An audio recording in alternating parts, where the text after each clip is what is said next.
Nah, I'm just kidding. No one won't bat an eyelid if I'm talking normally. Right, so today we're going to be going over the past paper questions radiation part 2.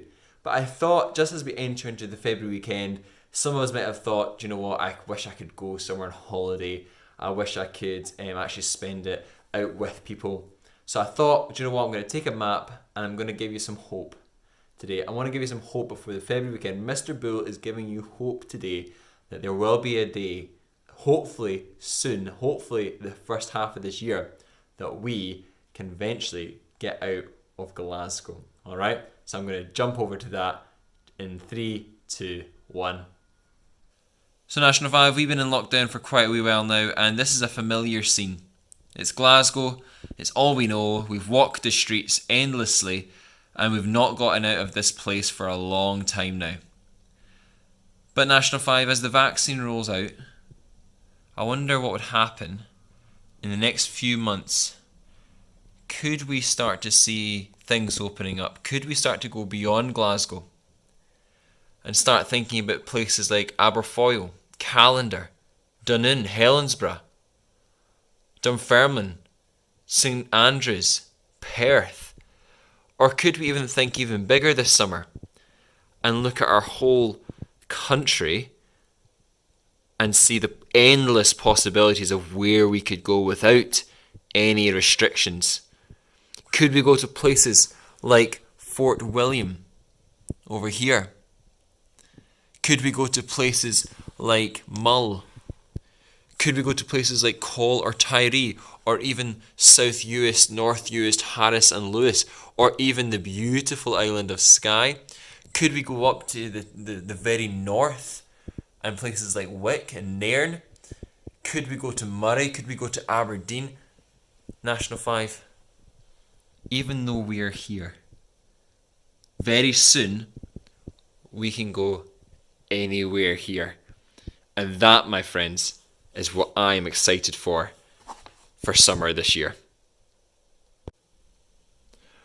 Welcome back, National 5, and let's go through these radiation part 2 revision questions. You'll notice I'm doing it slightly differently. That's because halfway through actually doing the solutions, the video stopped last time, so I'm just going to go through it step by step, revealing each question at a time, which I think will actually be faster, and you can pause it and look at it if it is a little bit too fast, but it means that it's not as long, which is good.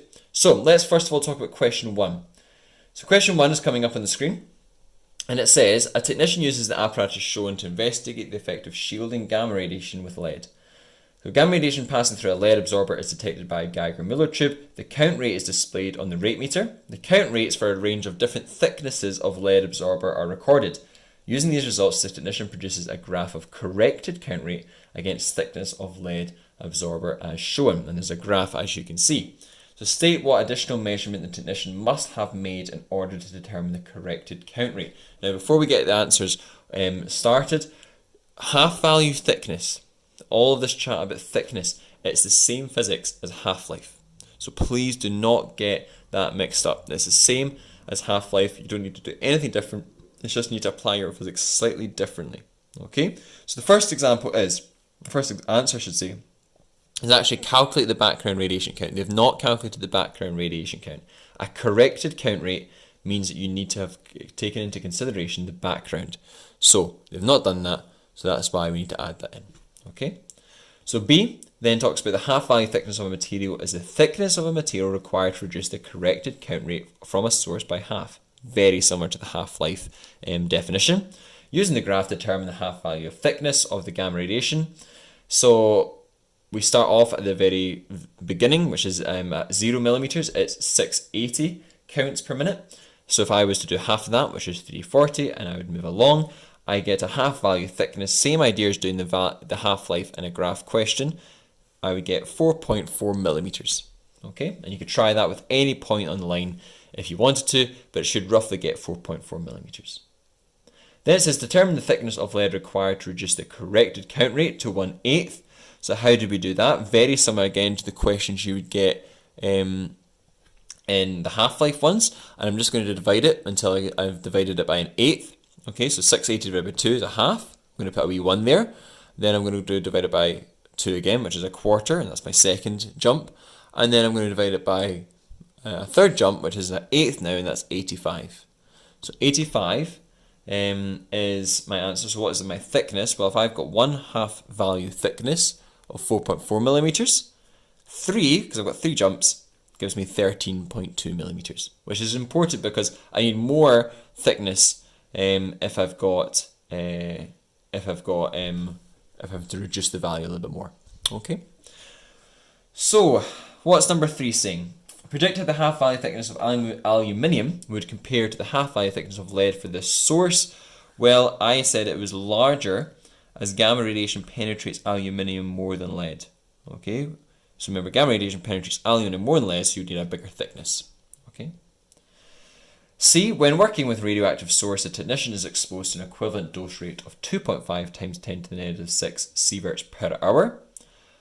The annual equivalent dose of limit of the technician is 20 millisieverts. Calculate the maximum hours the technician may work with this source without exceeding the limit. Well, this may not ring a bell, but the equation that you need to use is this one here. H dot equals H over T. That is in your equation sheet. And I need to rearrange it for T. So that's going to be there. And then I just put in my values. And I should get something around about 8,000 hours. Okay, 8,000 hours. Good. So that's question 1 sorted, done and dusted. Okay, pause it if you need to go over anything again. But let's move on to question 2 now. So, question 2 says nuclear reactions are used to generate electrical energy. And the fuel for the power station in the form of pellets containing uranium-235. A fuel pellet has an activity of 80,000 kilobecquerels. State what is meant by that. Well, very simply, it's that equation A equals N over T. And so that is 80,000 decays, that's N, every second divided by T. So it's just that equation, and I'm explaining by 80,000 decays every second. Okay, very simple.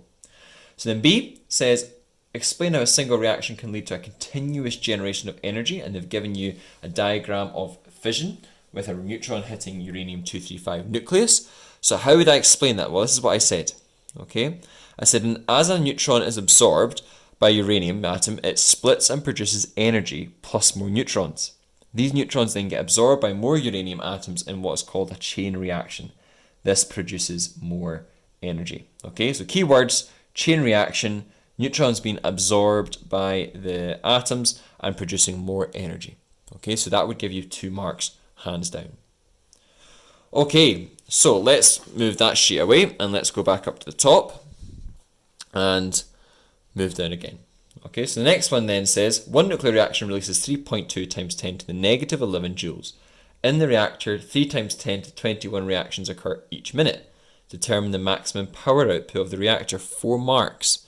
Now remember, this is a very similar question to last week's. Okay, so let's see how we did it this time. So total energy is the first thing I need to find out. So I need to find out what the total energy is. So I've only got the reaction.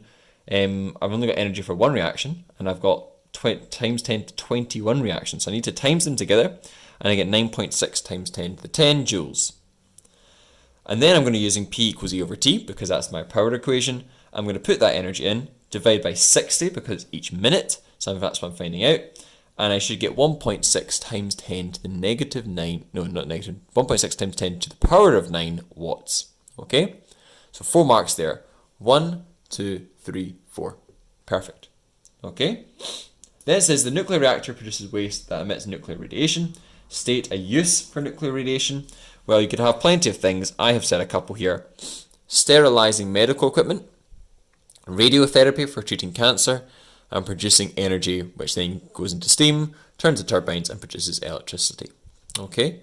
So that could also be one that you could write on. Obviously, if you're going to write it a little bit more clear than that. Okay. So that was number 2. Let's look at question 3. Again, another half-value thickness. I'm not going to read the full thing this time, but I do want to talk about the question, which is state what happens to the count rate if the thickness of the paper decreases. Well, if you decrease the thickness of paper, more radiation is going to get through, so it should just be that it increases. Okay, that's a fairly straightforward question. Then you've got given a table, and that table has a list of all radioactive sources with half-lives and the radiation emitted. And it says state which radioactive source should be used. Now remember, this is a radioactive source that's passing through paper in some sort of paper mill factory. Okay, So what one did I choose? Well, I chose X. So that would be the first mark. Why have I chosen X? Because beta can penetrate paper. We need something that penetrates paper. Alpha's not going to do it. Beta and gamma would be good. Now, I also don't want anything that has a huge half-life. I don't want 600 years and 350 years. That means I'm going to have to put it in some sort of containment unit for that length of time before it's safe. Okay? So I'm not going to be able to do that. So it's going to be between X or Y. Why have I not done 4 years though? Well, 4 years is going to be, it's going to run out too quickly. And that's what I've said here. Okay? It's going to run out too quickly. I'm going to have to replace it all the time. So what I need to do is I need to have something that's 50 years. It's going to last me a long time, and I'm not going to have to replace it. Okay, so that's what I had for B. Now, the next one says state what is meant by the term half-life. We know that half-life is the time it takes for the activity of a source to decay by half. That's a definition you must know, and something that I hope you do know. And then it says state what is meant by gamma radiation.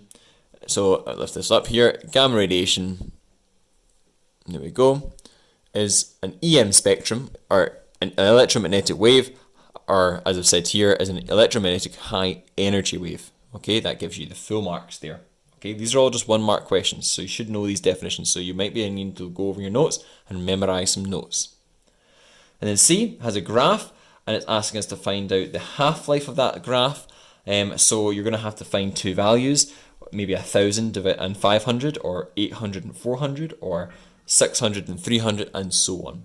Okay, so you're going to need to find values that are halved. Look at the graph. How many hours is that? So I found out it to be roughly 2 hours, but there's some ones that were 2.1 hours. Okay, so you're going to have to, I think they'd probably give you the marks in the SQA for both of those. So one of those would be fine for your answer. Okay, so that was 3. The only other question that there was a knowledge of physics question, which was basically saying, instead of nuclear fission, perhaps one day nuclear fusion will become a practical source of generating energy. Using your knowledge of physics, comment on the similarities and or differences between using nuclear fission and nuclear fusion to generate energy. This is a gift of a question, I'm not going to lie to you. And I'm not giving you a model answer, because I think you should be able to do this yourself. I've given you some things that I think you should think about. So I would have the page split into 2. Things that are similar and things that are different. Okay, I would be including diagrams. Okay, 2 diagrams, the fission diagram and the fusion diagram, so you need to know those. I would be explaining what the 2 things do, because that's obviously going to be a difference. And then obviously trying to find some advantages and disadvantages of each as well, and putting them into the similar columns and the not so similar columns. Okay, so I think that's a question where if you had the similarities and differences in each column, you would get a whole bunch of stuff written down. Okay, so I'm looking forward to seeing your good efforts in question 4.